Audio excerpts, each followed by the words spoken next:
Mary Ellen Mark is known as one of the most renowned and influential American photographers today. She has had her work both published and displayed in numerous books, exhibitions, editorial magazines, and even in film. Her style of photography is most notably influential because she focuses on humanism. She travels the world to capture the diversity of cultures, people, and emphasizes common human needs and problems. Mark has had 18 books published where she and various authors have used her photographs to display portraits of people in specific time periods to portray issues around the world. As you will see, she almost always uses black and white photos to create her ethically evaluative photographs.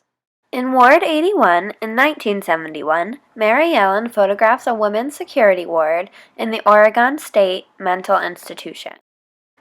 In this photo, Ellen utilizes a top light source and a perspective from above the girl in the bathtub.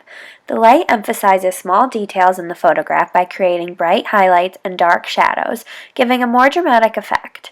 Her bullseye composition is rare to use for most photographers, but for Mark it is commonly used in her work, allowing the viewer to just focus on the human subject in the photo. Her use of negative space, or lack of background details, around the woman allows for this as well. In another book in 1985, Mark's photograph showed the charitable work of Mother Teresa and her missions in Calcutta, India. In the photo Home for Dying, Mark makes meaningful use of the natural sidelight coming through the windows of the building. The combination of shadow and light show every mark and wrinkle on the dying child's skin. The background control allows the viewer to really focus in on this child. The viewer not only can see, but can even feel the pain of the child in this photograph. In Streetwise in 1988, she publishes portraits of teenagers who have survived pimps, prostitutes, and drug dealers living in the streets of Seattle, Washington. In the photo Rat and Mike, Mark makes good use of the background. It seems purposeful to have the children stand next to the old, unkept building with garbage around them. The frontal lighting highlights the gun, causing the viewer's eye to look straight to it. With nobody else in the background, the photo evokes the feeling these children are fending for themselves to survive.